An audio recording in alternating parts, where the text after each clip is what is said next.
extra time.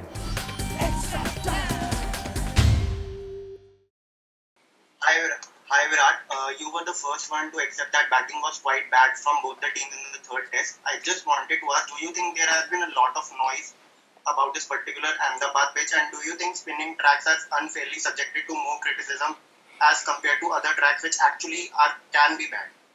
Yeah, I totally believe that. There's always too much noise and too much conversation about spinning tracks.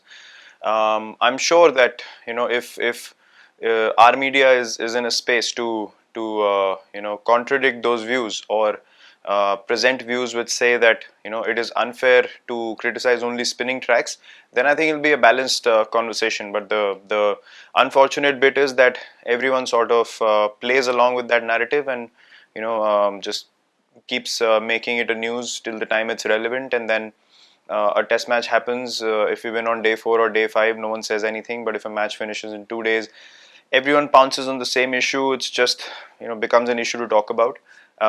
We lost in New Zealand on day 3 in 36 overs. I'm sure none of our people as well wrote about the pitch. It was all about how India played badly in New Zealand. And none of the pitches were criticized. No one came and saw how much the pitch was doing, how much the ball was moving, and how much grass there was on the pitches. So the reason for our success as a team has been that we haven't cribbed about any pitches that we played on. And we would continue to play like that as a team moving forward as well. And yeah, it is always been the case that spinning tracks come into focus way more.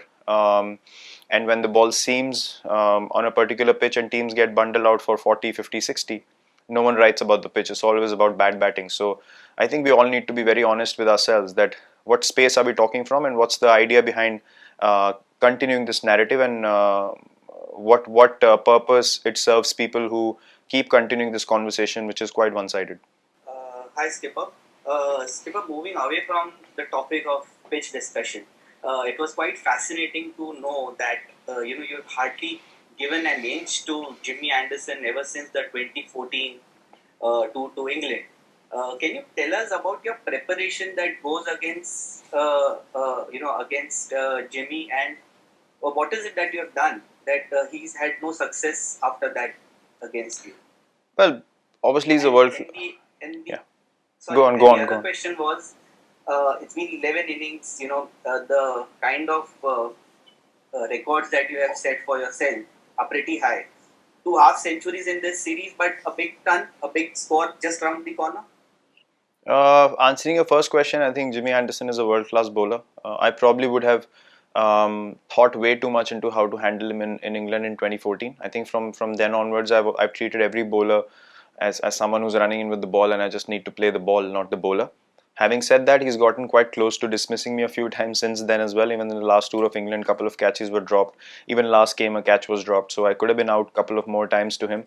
But that doesn't make anyone a bunny. Again, these are conversations which are quite one-sided. I've seen batters who are dismissed by other bowlers way too much.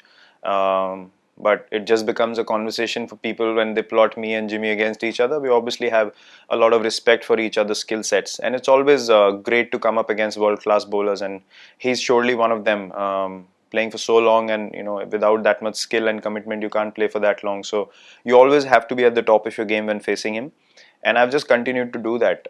It's just been so that in the last few games that we played, he hasn't dismissed me, but that doesn't mean that he's not a potent bowler or he's not, his skill is not good enough anymore. And answering your second question, no. I'm not in any haste or any desperation, because I understand where I stand as a batsman, how I'm playing, what my responsibility in the team is.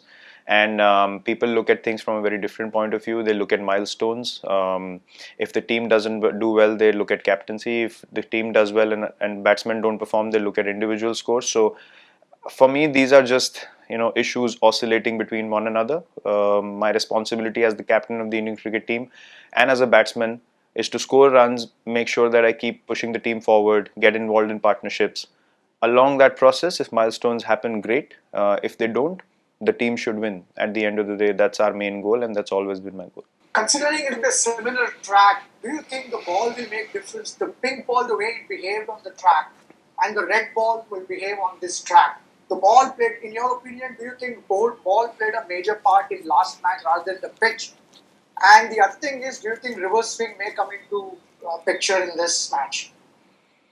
I don't understand why a ball, a cricket ball, the cricket pitch, all these things are brought into focus. Why don't we just focus on the fact that the batsmen were just not skilled enough on that pitch to play properly? And it was a bizarre display of batting by both teams in a test match. And I will continue to maintain that because I've played this game long enough to understand what happens on the cricket field. And it's not a change in ball color or the change in a cricket ball. It's still round. It still weighs 5.5 ounces. So I don't know what difference it makes suddenly.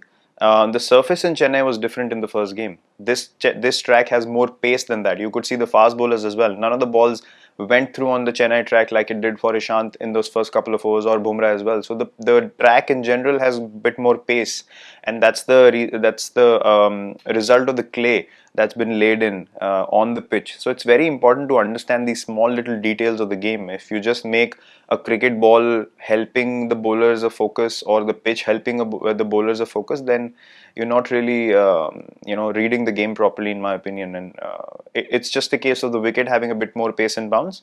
And I don't think that the red ball is going to change that whatsoever. And I would still maintain that the result in the last game was purely down to bizarre batting from both sides. Had we scored more runs in the game, then the game wouldn't have been over in 2 days. It would have gone three, maybe first half of the fourth day as well. So yeah, it was just poor batting. Bilateral cricket, has had its own charm. Test series, home and away. You think World Test Championship puts some sort of onus on that big picture to look at? How do you see the whole concept of the World Test Championship? Not disturbing you from this game, but generally speaking, like that. I think it works. Does it? Look, I think it might work for to be. If you want me to be brutally honest, it might work for teams who are not that motivated to play Test cricket. Teams that like us who are motivated to play Test cricket and want to win Test matches and keep Indian cricket team at the top of the world in Test cricket. We have no issues whatsoever whether it's a World Test Championship or not. I think for teams like us, it's just a distraction when you start thinking of the World Test Championship. Eventually, it's only a game of cricket. Even that game, a World Cup final, semi-final, anything you take, it's a game of cricket at the end of the day. And if you're not motivated to play a normal game of cricket and you're extra motivated to play a game of cricket which has some incentive to it, for me, as an individual, that's unacceptable. And we as a team have never played in that mindset. For us, any game is important. We are going to go for a result whenever the opportunity presents itself. And that's why people want to watch us as a team now. So you could ask some other teams that probably wouldn't have looked at Test cricket as priority, but for us, it really doesn't change anything. As I said, if we start thinking too much about it, then that is a distraction from our process and plans that as a team we're very happy with in the direction that we moved ever since 2014-15. When the young team started transition, we've been very happy in the direction we moved ahead, and we're going to go in the same direction. Hi Virat. Joe Root said yesterday that England had a bit of sickness in their camp in the bubble. Has your team got a clean bill of health going into this game? And should we expect you to keep the same kind of structure of your team that's been so successful over the last two games with Bumrah absent? Look, Jasprit didn't play the test match that we won in Chennai. That shows you our bench strength. Having him obviously is a big boost for us, but having said that, our bench strength is very, very strong at the moment. We have guys who are hungry and ready to play, and there are no health concerns. Everyone's fit and fine here. There are no health issues. They probably would have got a bit of change in weather. It's gotten pretty hot in the last couple of days. It was quite pleasant in the first few. So that obviously becomes a factor in this time of the year when the weather changes so rapidly and the body takes a bit of time to adapt. Virat, this is a sort of continuation of the last question. I mean, do you support rotation in Test cricket? I mean, this is the pinnacle, and every cricketer takes playing Test cricket as a badge of honor. So unless a player himself is asking for a leave or he is willing to rest, do you think Test cricket is the right place for rotation? I feel any format of the game is the right place for rotation. No human being can possibly go on for that many number of games throughout the year. Everyone needs to find windows of having some time off, having a break, especially with bubble format and the kind of systems you have to follow in the bubble, it can get very monotonous, and it's very difficult to keep yourself excited about small things. I think these are things that need to be considered for as long as we play in the bubble. Outside of that, I think it depends on where you stand physically more than mentally. But I think till the bubble exists, we need to keep the mental factor in the picture as well, because mental fatigue could be a huge factor. Playing within a restricted area, moving around within a restricted area. So yeah, these are things that one needs to be aware of, and hence our bench strength becomes way more important, because if your guys hungry, ready, who read the game well, who understand where the game is heading, or are brave enough to take on opportunities or situations to push the team forward, then you can rotate very easily. You know, there are 11 more guys who are ready to win a test match for India, or a one day or a T20, and that's exactly what we are striving towards. And we have a clear roadmap as to where we need to go in the next 4 or 5 years, so that our transition is not difficult at all. You know, guys are ready. People can take breaks accordingly as and when it's required, and yeah, we have a clear plan that we need to move forward with. Hi Virat, would you still go with an extra batsman in Washington since Sundar, considering uh, Akshar Patel can bat as well, and or Kuldeep Yadav does find a place in this team? And secondly, Virat as a captain, as Kuldeep Yadav's captain, has he fallen down the pecking order? Has he lost confidence, or is it skill that you've noticed over the last couple of years? There's no issues with skill. There is no issues with headspace. His game is absolutely precise, bowling better than he's ever bowled before. Combinations. We need to make sure that we cover all facets of the game, and you know, we have our strongest balanced squad on the park. See, if a Jadeja is playing and you're talking about the third spinner, then you know a Kuldeep comes into the picture way more because of Jadeja's experience with the bat and the number of times he's done the job for the team. Right now, we're going in with Ash. Washi's playing, Aksar's playing. Washi's is scored a few runs. Aksar is relatively new to Test cricket, so yes, they can contribute with the bat, but it's not the same experience as a Jadeja. So your combination becomes very different. When a Jadeja comes in, you know, you're assured that you know he's responsible. He's going to do the job for the team, and he knows that he's done it again and again and again. So that you can play a Kuldeep who's primarily a wrist spinning bowler. But yeah, it's all about combinations, and if people are not good enough, they won't be part of Team India. It's as simple as that. He's a very skillful bowler, and he'll always be in consideration to play whatever game is in front of us, purely because of what he brings with the ball. Very skilled, and yeah, his game is as good as it's ever been. Coming back to Adan, just continuing with the combination, have you finalized the 12? Can you give us an idea as such? And sorry to come back to the pitch thing, but purely from a fan's perspective globally, do you think this, in general, home teams extracting undue advantage, do you think it's time for the Test cricket community as such to have a relook at it, to try and make the games more even as such? It will be lovely if you ask us this question on an England, New Zealand, Australia tour, not when you've seen 2 turning pitches in India. So that question for me is irrelevant at this point of time. Combination, we will have a look at the pitch again tomorrow, and we have a certain set idea of what we want to go with. Bumrah obviously is not available, so we'll just have to see what we want to go in with, and there won't be many changes to the last 11 that played. Most probably the similar kind of combination. He's performed very well in Australia, but every time he's come, I mean, over the last two occasions, 2019 and 2021, he immediately after coming back from such good innings, he struggled a little bit against left-arm spin. Whether it was Ranji Trophy final in 2019, Aditya Sarvate got him out. That one of the reasons why they were successful was because they were able to cut the ability of his to. I mean, he has the ability to cut down on spin stepping out. So that is one of the reasons why they succeeded against him with Vidarbha. So do you think that he's got some? He's been marked out, or do you think it's just a mere coincidence?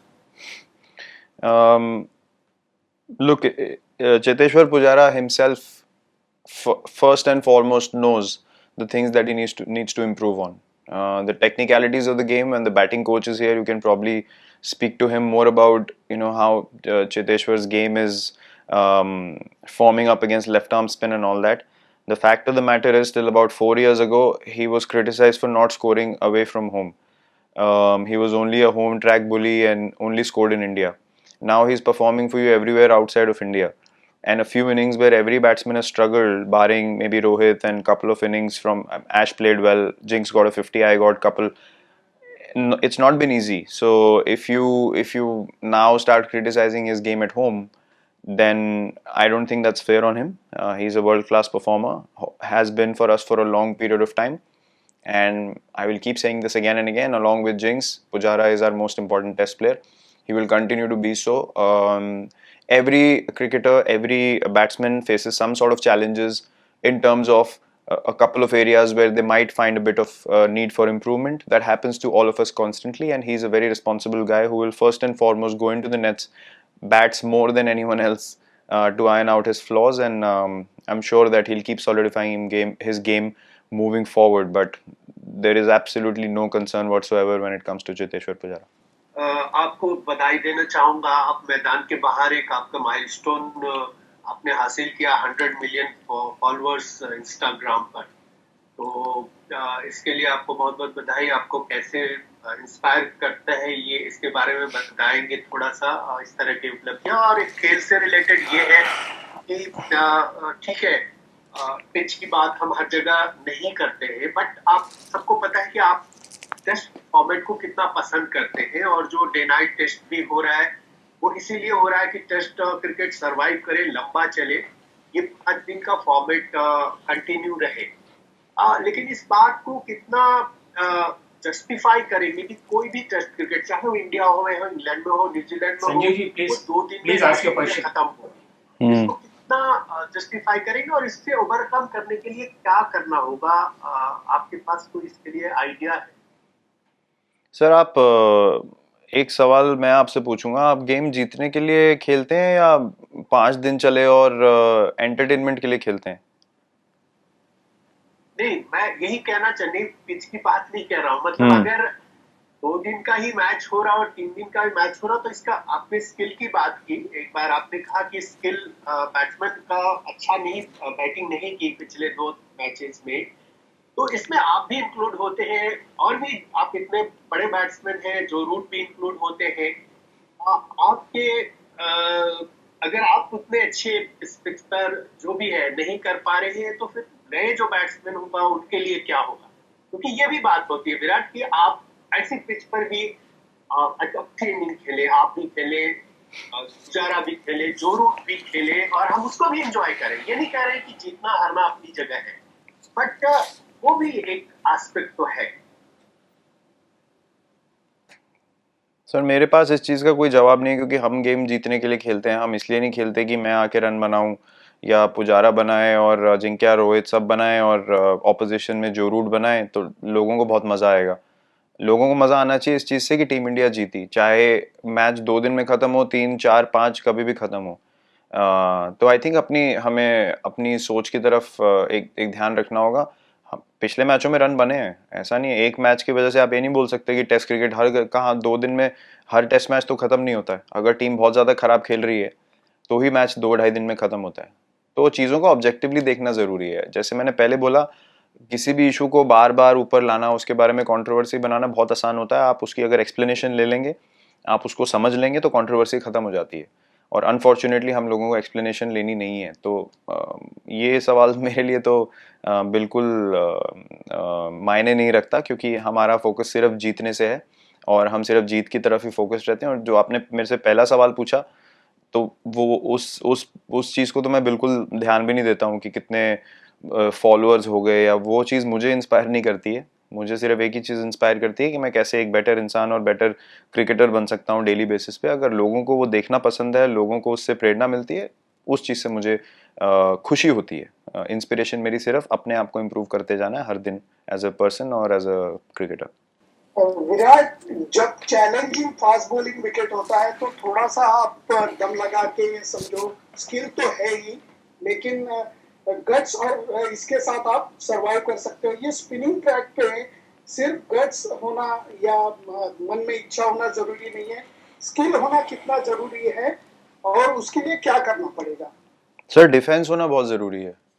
जो मैंने pattern देखा है test cricket में, आप अगर किसी भी match की हाइलाइट्स उठा के देख लें, आप अगर अच्छी बॉलिंग हो रही है तो आप उठा के देख सकते हैं कि 2 बैट्समैन अगर 45 मिनट के सेशन में जो पीरियड है अगर मुश्किल बॉलिंग का, उसमें क्या 10 रन बना के बिना चांसेस दिए या बिना आउट हुए सरवाइव कर पा रहे हैं कि नहीं.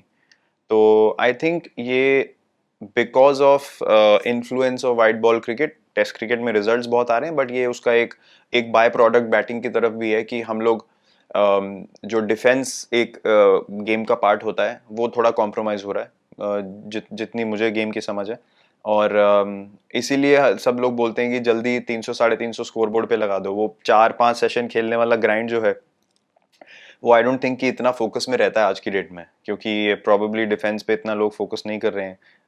दूसरे फॉर्मेट्स में स्विच करना पड़ता है, तो game is very fast pace. तो आई थिंक ये फैक्टर है, स्किल का डेफिनेटली रिक्वायरमेंट है स्पिनिंग ट्रैक्स पे खेलने के लिए.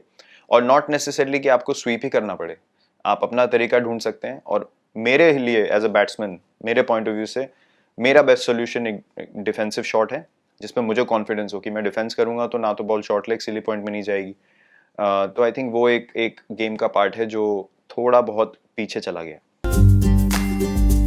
Hit the subscribe option and the bell icon to get all the exclusive sports videos on Extra Time.